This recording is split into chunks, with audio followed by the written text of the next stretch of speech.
Hello dear students, today we will read class 10th chapter 2, The Thief Story from the book Footprints Without Feet. Let's start reading.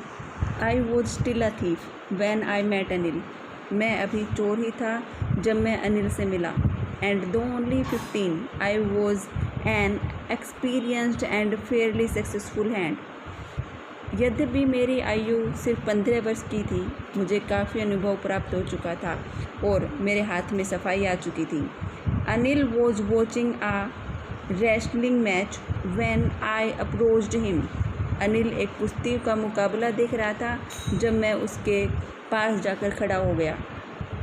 He was about 25, a tall, lean fellow, and he looked easy looking, kind and simple enough for my purpose.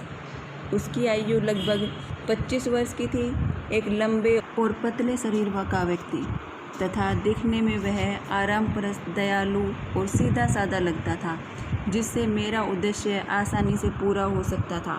I hadn't had much luck too late and thought I might be able to get into the young man's confidence. कुछ समय से भाग्य ने मेरा साथ नहीं दिया था और मैंने सोचा कि मैं शायद इस युवक का विश्वास प्राप्त करने के योग्य हो जाऊंगा. You look a bit of a wrestler yourself, I said. मैंने कहा, तुम भी कुछ पहलवान ही लग रहे हो. A little flattery helps in making friends. थोड़ी सी चापलूसी दोस्ती करने में सहायक होती है. So do you? He replied, which put me off for a moment because at that time I was rather thin. तुम भी ऐसे ही लगते हो, उसने उत्तर दिया, जिससे मैं पल भर के लिए निरुत्तर हो गया क्योंकि उस समय मैं कुछ पतला ही था. Well, I said modestly, I do wrestle a bit. हाँ, मैंने विनम्रतापूर्वक कहा, मैं कभी कभी कुश्ती कर लेता हूँ. What's your name? तुम्हारा नाम क्या है? हरी सिंह. I lied. हरी सिंह, मैंने झूठ बोल दिया. I took a new name every month. मैं हर महीने एक नया नाम रख लिया करता था. That kept me ahead of the police and my former employers. इससे मैं पुलिस और अपने पहले के मालिकों के हाथ से बचा रहता था. After this introduction, Anil talked about the well-oiled wrestlers who were grunting, lifting and throwing each other about. इस बातचीत के बाद अनिल पहलवानों के बारे में बातें करने लगा, जिनके शरीर पर खूब तेल लगा हुआ होता था और जो सांस लेते हुए घूर घूर कर रहे थे और एक दूसरे को उठाकर इधर उधर पटक रहे थे. I hadn't have much to say. मेरे पास कहने को अधिक नहीं था. Anil walked away. I followed casually. Anil वहाँ से चला गया. मैं भी वैसे उसके पीछे पीछे चल पड़ा. Hello again, he said. दोबारा हेलो, उसने कहा.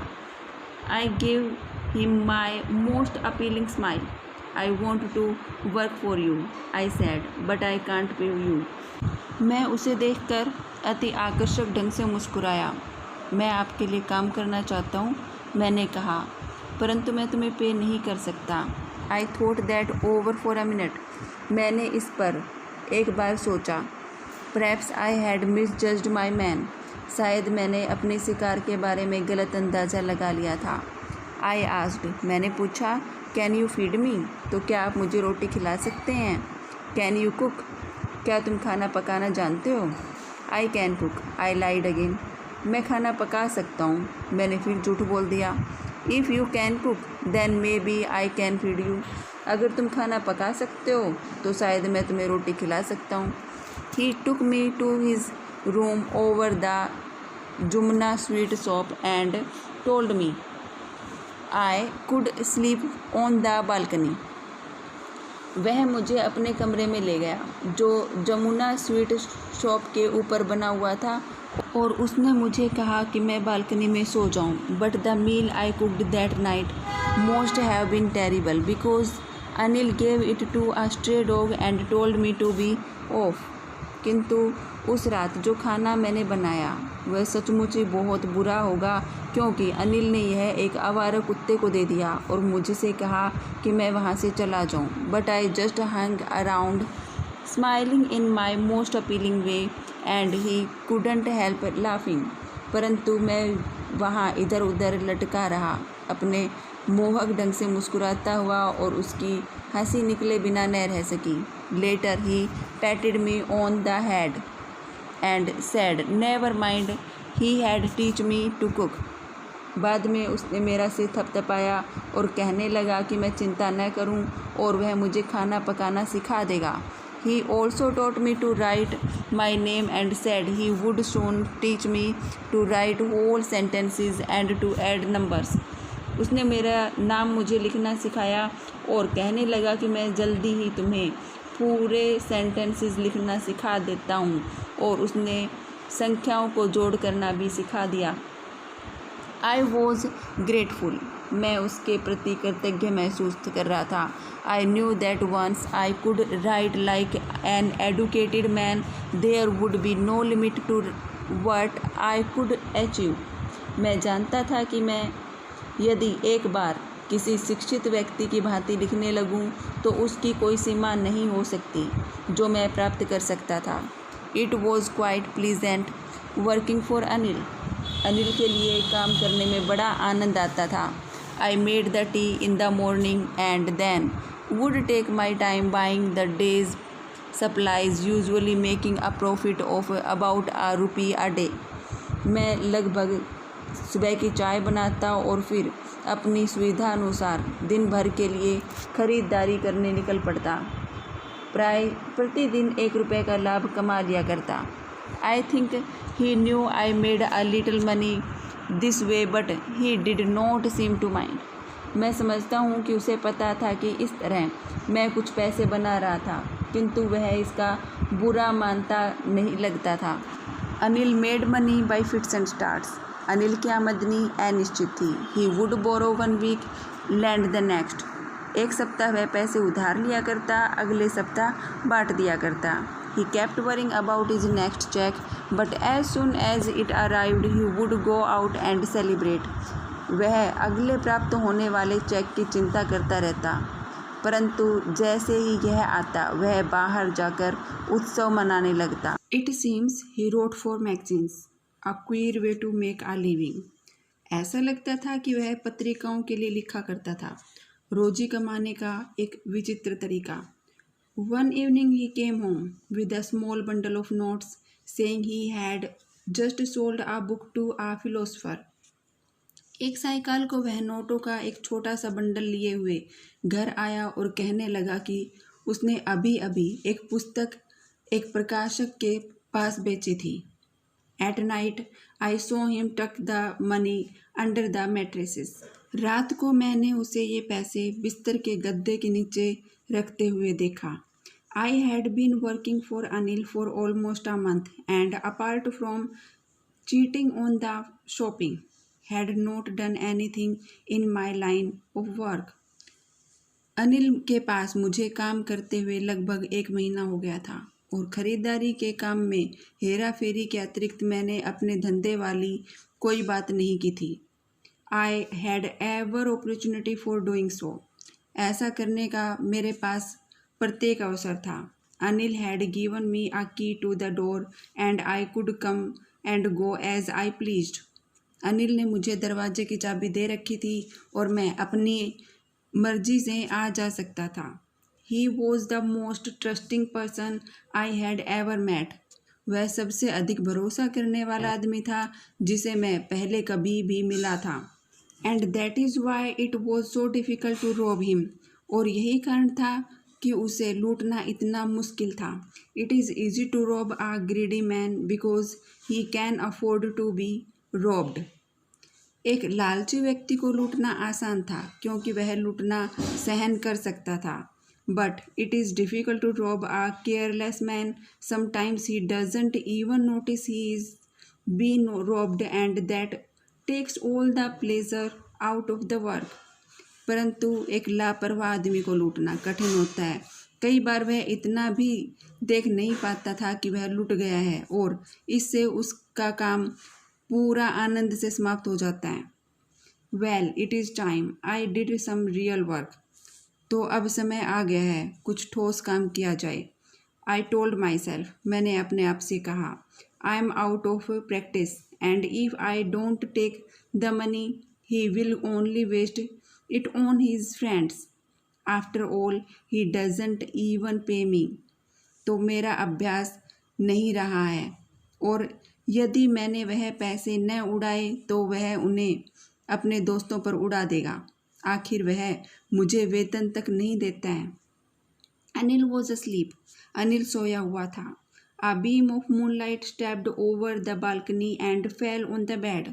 चांद की रोशनी बालकनी पर होते हुए उसके बिस्तर पर पड़ रही थी। I sat up on the floor. मैं उठकर फर्श पर बैठ गया। Considering the situation, स्थिति को जांचते हुए, if I took the money, I could catch the 10:30 express of Lucknow. यदि मैं पैसे उठा लूँ तो मैं लखनऊ जाने वाली 10:30 की गाड़ी पकड़ सकता था। Slipping out of the blanket, I crept up to the bed. कंबल से बाहर सरकते हुए मैं रेंग कर चारपाई के पास पहुंच गया। Anil was sleeping peacefully. Anil शांतिपूर्वक सोया हुआ था। His face was clear and unlined. उसका चेहरा साफ और बिना किसी झुर्री के था। Even I had more marks on my face, though mine were mostly scars. मेरे चेहरे पर उसके अपेक्षा ज़्यादा निशान थे, जबकि मेरे अधिकतर निशान घावों के थे। My hand slid under the mattress searching for the notes. मेरा हाथ नोटों को खोजता हुआ गद्दे के नीचे सरक गया। When I found them, I drew them out without a sound.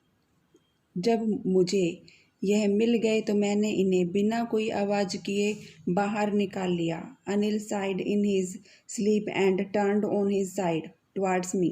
Anil ने अपनी नींद से एक लंबी सांस ली और अपनी एक तरफ को करवट बदल ली, मेरी तरफ मुंह करते हुए। I was startled and quickly crawled out of the room. मैं चौंक गया और जल्दी से रेंगते हुए कमरे से बाहर आ गया। When I was on the road, I began to run. और जब मैं सड़क पर आ गया तो भागने लगा। I had the notes at my waist, held there by the string of my pajamas. Way note मेरी कमर पर थे, वहाँ मेरे पजामे की डोरी के साथ बंधे हुए थे। I slowed down to a walk and counted the notes, 600 rupees in 50s. मैं धीरे होकर चलने लगा और नोट गिनने लगा। 50-50 के नोटों में 600 रुपये। I could like an oil rich Arab for a week or two. मैं तेल के किसी अरबी सेठ की भांति 1 या 2 हफ्ते तक रह सकता था। When I reached the station, I did not stop at the ticket office. और जब मैं स्टेशन पर पहुंचा तो टिकट खिड़की पर न रुका। I had never bought a ticket in my life. मैंने अपनी ज़िंदगी में कभी टिकट नहीं खरीदी थी। But dashed straight to the platform, परंतु सीधा प्लेटफॉर्म को भाग लिया। The Lucknow Express was just moving out. Lucknow Express अभी वहाँ से चलनी शुरू ही हुई थी। The train had still to pick up speed and I should have been able to jump in to one of the carriers, but I hesitated for some reason I can't explain and I lost the chance to get away. गाड़ी ने अभी रफ्तार पकड़नी थी और मैं छलांग लगाकर किसी एक डिब्बे में सवार हो सकता था, परंतु मैं झिझक गया किसी कारण से जो मैं समझा नहीं सकता, और मैं वहाँ से निकल भागने का मौका खो बैठा। When the train had gone, I found myself standing alone on the deserted platform. जब गाड़ी जा चुकी थी तो मैंने अपने आप को वीरान प्लेटफॉर्म पर अकेले खड़े पाया। I had no idea where to spend the night. मुझे कुछ पता नहीं था कि रात कहाँ गुजारी जाए। I had no friends. मेरे कोई मित्र नहीं थे। Believing that friends were more trouble than help. क्योंकि मुझे ऐसा लगता था कि मित्र हेल्पफुल होने के बजाय मुसीबत ज़्यादा बन जाते हैं। And I did not want to make anyone curious by standing at one of the small hotels near the station. और मैं स्टेशन के नज़दीक छोटे छोटे होटलों में से किसी एक में ठहर कर किसी के कान खड़े नहीं करना चाहता था। The only person I knew really well was the man I had robbed. एकमात्र व्यक्ति जिसे मैं सचमुच अच्छी तरह से जानता था वह था जिसे मैं लूट कर आया था। Leaving the station, स्टेशन छोड़कर I walked slowly through the bazaar. मैं धीरे धीरे बाजार चलने लगा. In my short career as a thief, I had made a study of men's faces when they had lost their goods. एक चोर के रूप में मैं अपने छोटे से कार्यकाल में उन लोगों के चेहरों का अध्ययन किया था जब उनकी चीज़ें खो जाती थी. The greedy man showed fear. लालची आदमी का चेहरा डरा हुआ दिखता है. The rich man showed anger. धनी व्यक्ति क्रोधित दिखता है. The poor man showed acceptance. गरीब आदमी समझौता कर लेता है. But I knew that Anil's face when he discovered the theft would show only a touch of sadness. परंतु मैं जानता था कि अनिल का चेहरा जब उसे चोरी का पता चलेगा केवल उदासी का कुछ भाव ही दिखेगा. Not for the loss of money but for the loss of trust. पैसा खोने की वजह से नहीं बल्कि विश्वासघात होने की वजह से. I found myself in the maidan and sat down on a bench. मैंने स्वयं को मैदान में पाया और एक बेंच पर बैठ गया. The night was chilly. It was early November and a light drizzle added to my discomfort. रात बहुत ठंड वाली थी. नवंबर के शुरू के दिन थे और हल्की बूंदाबांदी होने से मेरी मुश्किल और बढ़ गई थी. Soon it was raining quite heavily. जल्दी ही बहुत तेजी से बारिश हो गई. My shirt and pyjama stuck to my skin. मेरी कमीज और मेरा पजामा मेरे शरीर से चिपक गए. And a cold wind blue the rain across my face. और एक ठंडी हवा के चलने से वर्षा मेरे चेहरे से टकराने लगी. I went back to the bazaar. मैं वापस बाजार चला गया. And sat down in the shelter of the clock tower. और क्लॉक टावर की ओट में बैठ गया. The clock showed midnight. और जो घड़ी थी वो आधी रात दिखा रही थी. I felt for the notes. मैंने नोटों को टटोल कर देखा. दे वर डैम्प फ्रॉम द रेन. वे वर्षा की वजह से गीले हो गए थे. अनिल्स मनी. ये अनिल के पैसे थे. इन the morning he would probably have given me 2 or 3 rupees to go to the cinema, but now I had it all. शायद सुबह वह मुझे सिनेमा जाने के लिए 2 या 3 रुपए दे देता, लेकिन अब वे सब मेरे पास थे. I couldn't cook his meals, run to the bazaar or learn to write whole sentences anymore. अब मैं उसके लिए खाना नहीं पका सकता था, दौड़ते हुए बाजार नहीं जा सकता था, या अब से पूरे सेंटेंसेस को लिखना सीख नहीं सकता था. I had forgotten about them in the excitement of the theft. चोरी के उल्लास में मैं उन सब बातों के बारे में भूल गया था. Whole sentences I knew could one day bring me more than a few hundreds rupees. पूरे वाक्य मैं जानता था मुझे एक दिन कुछ 100 रुपयों की अपेक्षा अधिक दिला सकते थे. It was a simple matter to steal and sometimes just as simple to be caught. चोरी करना एक साधारण बात थी और कई बार उतनी ही साधारण बात थी पकड़े जाना. But to be a really big man, a clever and respected man was something else. परंतु सचमुच एक बड़ा आदमी बनना, एक योग्य और सम्मानित बनना एक भिन्न बात थी. I should go back to Anil. मुझे अनिल के पास वापस जाना चाहिए. I told myself. मैंने अपने आप से कहा. If only to learn to read and write. क्या सिर्फ लिखना पढ़ना सीखने के लिए ही. I hurried back to the room, feeling very nervous, for it is much easier to steal something than to return it undetected. मैं कमरे की तरफ जल्दी जल्दी वापस गया, बहुत घबराहट महसूस करते हुए, क्योंकि कोई चीज़ चोरी करना कहीं अधिक आसान होता है इसे बिना पता चले लौटाने की अपेक्षा. I open the door quietly. मैंने चुपचाप दरवाज़ा खोला. Then stood in the doorway. और फिर डोरवे पर दहलीज पर खड़ा हो गया. In clouded moonlight. बादलों वाली चांदनी में. Anil was still asleep. Anil अभी भी सोया हुआ था. I crept to the head of the bed. मैं रेंगते हुए चारपाई की सिरहाने पर गया. And my hand came up with the notes. और मेरा हाथ नोट के साथ ऊपर उठ गया. I felt his breath on my hand. मुझे उसकी सांस अपने हाथ पर महसूस हुई। I remained still for a minute. पल भर के लिए मैं निश्चल बना रहा। Then my hand found the edge of the mattresses.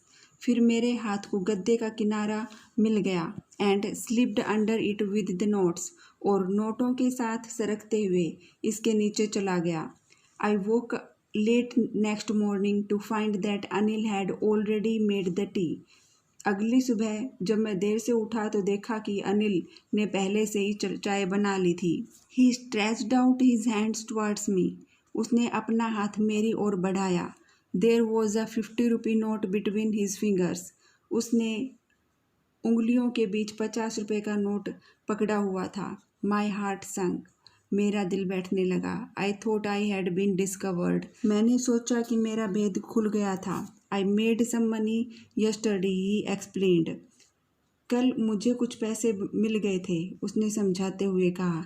Now you will be paid regularly. अब तुम्हें नियमित रूप से पे किया जाएगा। My spirit rose. मेरी जान में जान आई। But when I took the note, परंतु जैसे मैंने नोट को पकड़ा, I saw it was still wet from the night's rain. मैंने देखा कि कल वाली रात की वजह से अभी भी गिला था। Today we will start writing sentences, he said. आज हम वाक्य लिखना शुरू करेंगे, उसने कहा। He knew but neither his lips nor his eyes showed anything. वह जानता था, परंतु उसके होठों ने और ना ही उसकी आंखों ने कोई बात व्यक्त की। I smiled at Anil in my most appealing way. मैं अनिल की ओर देखकर बहुत ही आकर्षक ढंग से मुस्कुरा दिया, और यह मुस्कान अपने आप आई थी बिना किसी प्रयास के। Proverb of the day. A drowning man will clutch at a straw. Meaning of the proverb: when someone is in a difficult situation, he or she will take any available opportunity to improve it. Thanks for watching. With this, the chapter has been completed. You can leave your doubts in comment box. Be happy and stay safe.